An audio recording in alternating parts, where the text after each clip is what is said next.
میں نے اس سلسلے میں شمائلہ سے بات کی تو وہ کہنے لگی کہ یہ بھی کوئی بات ہوئی، تمہیں جب بھی مساج کروانا ہو مجھے کال کیا کرو، میں لڑکی بھیج دوں گی۔ یہ سن کر میں مطمئن ہو گئی، اور اب جب بھی مجھے مساج یا میک اپ کروانا ہوتا تھا میں اپنے گھر میں ہی کسی لڑکی کو بلوا لیا کرتی تھی۔ یوں پیسے تو ڈبل لگ جاتے تھے مگر میرا کام آسان ہو گیا تھا۔ خیر مجھے کون سا پیسوں کی کمی تھی، اس کام کے لیے شمائلہ جتنے پیسے مانگتی تھی میں نکال کر دے دیتی تھی، اسی لیے تو شمائلہ میری دوست بنی ہوئی تھی، ورنہ تو وہ کسی عام عورت کو گھاس تک نہیں ڈالتی تھی۔ شاید اسے پتا تھا کہ میں پیسوں کے معاملے میں کنجوس نہیں دکھائی دیتی۔ ایک دن شمائلہ میرے گھر آئی اور میں نے اس سے کہا کہ تمہاری پارلر کی لڑکی بہت اچھا مساج کر دیتی ہے۔ یہ سن کر وہ کہنے لگی یہ تو کچھ بھی نہیں، میرے پاس ایسے میل بھی ہیں جو تمہارا ایسا مساج کریں گے کہ تم ان لڑکیوں کو بھول جاؤ گی۔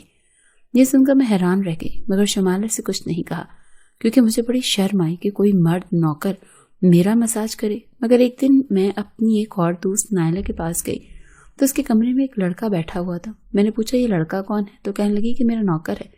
یہ سن کر میں نے اس سے کہا پھر یہ تمہارے کمرے میں کیا کر رہا ہے، باہر جا کر کچن میں کام کرے۔ یہ سن کر نائلہ ہنس پڑی اور مجھ سے کہا تم بھی نا بہت مذاق کرتی ہو، یہ کچن میں کام کرنے والا ملازم نہیں ہے۔ یہ سن کر مجھے حیرانی ہوئی اور میں نے اس سے کہا پھر کون سا ملازم ہے؟ یہ سن کر اس نے مجھے بتایا کہ یہ میرا بہت خاص نوکر ہے۔ یہ کہہ کر اس نے اپنے نوکر کو اشارہ کیا تو وہ ایک کریم لے کر اس کے پاس آ گیا اور میں سمجھ گئی کہ یہ نوکر کون سا کام کرتا ہے۔ میں گھر آئی تو یہ میں نے اپنی ایک دوست کو کال پر بتائی تو وہ ہنسنے لگی، ابھی تو نئی نئی امیر ہوئی ہے نا، اسی لیے تمہیں اس کام کا پتہ نہیں ہے، ورنہ تو ہر امیر عورت آج کل یہی کام کروا رہی ہے۔ یہ سن کر میں نے اس سے کہا کہ میں تو مساج لڑکیوں سے ہی کروا لیتی ہوں، کسی نوکر سے کروانے میں مجھے بہت شرم آتی ہے۔ یہ سن کر وہ ہنسنے لگی اور کہا کہ جب تم ایسا کرو گی تو تمہیں اچھا لگے گا۔ یہ سن کر میں نے اپنے کانوں کو ہاتھ لگایا اور کہا کہ مجھے ایسے کام نہیں کروانے۔ پھر میرے شوہر کی کاروباری مصروفیت بڑھ گئی اور وہ ملک سے باہر آنے جانے لگا، ایسے میں مجھے اکیلے ہی پارٹیوں میں جانا پڑتا تھا۔ میں گھر آتی تو تھک جاتی تھی اور دل کرتا تھا کہ کوئی میرا مساج کر دے۔ میں نے اس دن بھی تھکی ہوئی تھی، شمائلہ کو کال کی تو اس نے کہا کہ آج تو ساری لڑکیاں مصروف ہیں، ایک نوکر فری ہے، کہو تو اسے تمہارے پاس بھیج دوں۔ یہ سن کر میں نے اسے منع کرنے ہی والی تھی کہ اس نے کال کاٹ دی اور میں نے اپنا سر پکڑ لیا۔ یہ شمائلہ نے کیا کر دیا، میری بات سنی نہیں اور اپنا سنا کر کال کاٹ دی۔ پھر میں نے شمائلہ کو کئی بار کال کی مگر اس نے کال پک نہیں کی اور اس کا بھیجا وہ ملازم آ گیا۔ وہ کمرے میں آیا تو اسے دیکھ کر میں ہکا بکا رہ گئی کیونکہ وہ کہیں سے نوکر نہیں لگ رہا تھا، وہ بہت صاف ستھرا تھا اور اس نے مجھ سے کہا کہ میں آپ کا مساج کرنے آیا ہوں۔ یہ سن کر مجھے بہت شرم آئی مگر میں اندر ہی اندر اس سے مساج کروانا چاہتی تھی، اسی لیے میں نے پہلی بار ایک نوکر سے مساج کروا لیا۔ وہ چلا گیا تو میں نے سوچا کہ شمائلہ صحیح کہتی تھی، اس کے ہاتھوں میں تو سچ مچ میں جادو تھا۔ یہ بات میں نے شمائلہ سے کی تو اس نے مجھ سے کہا کہ تم چاہو تو یہ نوکر روز تمہارے گھر آ سکتا ہے، اسے مساج کے علاوہ بھی کئی کام آتے تھے۔ یہ سن کر میں نے حامی بھر لی اور کہا ٹھیک ہے اسے گھر پر بھیج دو۔ یوں وہ نوکر میرے گھر آ کر رہنے لگا۔ میرا شوہر ایک دن کاروباری میٹنگ سے واپس آیا تو پوچھنے لگا یہ نیا نوکر تم نے رکھا ہے؟ یہ سن کر میں پریشان ہو گئی، اس سے کہا کہ ہاں یہ لڑکا بہت قابل ہے اور ضرورت مند ہے، اسے میری پارلر والی دوست نے بھیجا ہے، اس لیے میں نے اسے کام پر رکھ لیا۔ میں نے اپنے شوہر سے بہانہ بنا دیا۔ یہ سن کر وہ کہنے لگا ویسے تو میں کسی اجنبی کو گھر پر نوکری کے لیے رکھنے کے حق میں نہیں ہوں کیونکہ گھر میں اتنے سارے زیور اور پیسے رکھے ہیں، لیکن یہ تمہاری دوست نے بھیجا ہے تو اسے رکھ لیتے ہیں، پھر بھی تم اس پر نظر رکھنا کیونکہ میں تو آج کل گھر پر زیادہ نہیں ہوتا۔ یہ سن کر میں نے اپنے شوہر سے کہا تم تو ہر آدمی کو شک کی نگاہ سے دیکھتے ہو، یہ نوکر ایسا نہیں ہے۔ یہ سن کر میرا شوہر مطمئن ہو گیا مگر میں گھبرا گئی کیونکہ میں نہیں چاہتی تھی کہ میرے شوہر کو یہ بات پتہ چلے کہ میں اس نوکر سے مساج بھی کرواتی تھی۔ خیر جب تک میرا شوہر گھر پر رہا میں نے نوکر سے گھر کے سارے کام کروائے اور اپنے کمرے میں نہیں آنے دیا۔ نوکر بھی گھر کے سارے کام کرتا رہا اور مساج والی بات کسی کے سامنے اپنے منہ سے نہیں نکالی۔ میں بھی چاہتی تھی کہ یہ بات کسی کو پتہ نہ چلے۔ اس دوران جب جب میرا شوہر باہر جاتا تھا میں اس نوکر کو کمرے میں بلا دیتی تھی، مگر ایک دن میرا شوہر اچانک ہی گھر آ گیا اور میں کمرے میں تھی۔ یہ سن کر میں بہت گھبرا گئی اور سوچا کہ شوہر کے آنے سے پہلے نوکر کو بھگا دوں، مگر یہ نوکر بھی بڑا سمجھدار تھا۔ میرے شوہر کے آنے سے پہلے دوسرے کام پر لگ گیا اور میرے شوہر کو کچھ پتہ ہی نہیں چلا کہ میں مساج لڑکیوں سے بھی کروا سکتی تھی، مگر اس نوکر کے ہاتھ میں کیا جادو تھا کہ میں اسے بلا لیتی تھی۔ مگر اس بار میرا شوہر بہت دنوں کے لیے گھر آیا تھا اور ہم نے بہت ساری پارٹیوں میں جانا تھا۔ میرے شوہر کا کاروبار بڑھ رہا تھا اور اب وہ اپنے کاروبار کو باہر کے ملک لے جانا چاہتا تھا، اسی لیے وہ اکثر ملک سے باہر جانے لگا تھا، مگر جب گھر واپس آتا تو ہم صرف موج مستی کرتے تھے، نت نئی پارٹیوں میں جاتے تھے۔ دراصل پارٹیوں سے کئی بڑے افسر ہوتے تھے جن کے ساتھ میرے شوہر کے کئی کام ہوتے تھے، اسی لیے میرا شوہر ان سب کو کسی پارٹی پر ہی مل لیتا تھا اور اپنے کام کی بات کر لیا کرتا تھا۔ اس بہانے میں بھی ان کی بیویوں سے بات کر لیتی تھی، کوئی اپنے کپڑوں کی تعریف کرتی تھی تو کسی کو اس بات پر فخر ہوتا تھا کہ اس کے پاس سب سے مہنگی جیولری ہے۔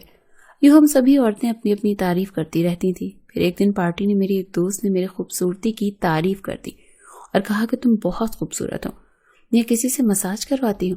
یہ سن کر میں شرما گئی اور میں نے کچھ نہیں کہا، مگر گھر آ کر میں نے اپنے شوہر سے پوچھا، کیا واقعی میں بہت خوبصورت ہو گئی تھی؟ یہ سن کر وہ کہنے لگا، تم یہ بات آج مجھ سے کیوں پوچھ رہی ہو؟ یہ سن کر میں نے اسے بتایا کہ آج پارٹی میں ایک عورت نے میری خوبصورتی کی تعریف کر دی اور میں تب سے سوچ رہی ہوں کہ آپ واقعی میں اتنی خوبصورت تھی۔ یہ سن کر میرے شوہر نے کہا، تم ہمیشہ سے اتنی ہی خوبصورت تھی، تعریف کسے اچھی نہیں لگتی۔ اسی لیے میں شرما گئی۔ جب نوکر میرا مساج کرتا تھا تو وہ بھی یہی بات کرتا تھا کہ میڈم آپ بہت خوبصورت ہیں۔ یہ سن کر میں چپ ہو جاتی تھی، جیسے میں اس بات کی عادی ہوتی جا رہی تھی۔ اس مرتبہ میرا شوہر زیادہ دن کے لیے گھر آیا تھا، اسی لیے مجھے نوکر کو بلانے کا ٹائم نہیں مل رہا تھا۔ وہ بیچارہ بھی گھر کے کاموں میں لگا رہتا تھا اور میں اپنے شوہر کے ساتھ پارٹیوں میں مصروف رہتی تھی۔ مجھے وقت ہی نہیں مل رہا تھا، اسی لیے میں پارٹی میں جاتی تھی تو میرے پورے جسم میں درد ہو جاتا تھا۔ میں درد کو برداشت کیے ہوئے تھی، کئی دن ہو گئے تھے میں پارلر بھی نہیں جا پائی تھی کیونکہ روز پارٹی میں جانا پڑتا تھا اور میرا شوہر چاہتا تھا کہ میں اس کے ساتھ ہر پارٹی میں جاؤں۔ میں بھی اس کے ساتھ جانا چاہتی تھی مگر مجھے بہت تھکن ہو جاتی تھی۔ پھر کئی دن ہو گئے، ایک دن میرے شوہر کو کال آئی اور اس کے دوست نے کہا کہ ایک ضروری کام ہے، یہاں آ جاؤ۔ یہ سن کر میرا شوہر ملک سے باہر چلا گیا اور میں آزاد ہو گئی اور میں نے فوراً تھکن اتارنے کے لیے نوکر کو کمرے میں بلا لیا۔ وہ میرا مساج کرنے لگا اور میری آنکھیں نیند سے بند ہونے لگی۔ تبھی مجھے نوکر نے مجھ سے ایسی بات کہہ دی جسے سن کر میرے ہوش اڑ گئے۔ اس نے مجھ سے کہا، اے میڈم صاحب، تمہارے پاس جتنا پیسہ اور زیور ہے میرے حوالے کر دو ورنہ میں تمہیں گولی مار دوں گا۔ یہ سن کر میں گھبرا گئی اور سوچنے لگی آج اس نوکر کو کیا ہو گیا تھا، یہ کیوں ایسی باتیں کر رہا تھا۔ تبھی میں نے اسے ڈانٹ کر کہا، یہ تم کیسی باتیں کر رہے ہو، تم میرے نوکر ہو اور میں تمہاری میڈم ہوں، تم جانتے نہیں کہ تم یہ کیسی باتیں کر رہے ہو۔ یہ سن کر اس نے اپنی جیب سے پستول نکال لیا اور کہا، اپنی الماری کی چابی مجھے دے دو ورنہ میں تمہارے اس خوبصورت جسم میں گولی مار دوں گا۔ یہ سن کر میں رونے لگی اور اس سے کہا کہ تمہیں جو کچھ بھی چاہیے وہ لے لو مگر مجھے گولی مت مارنا۔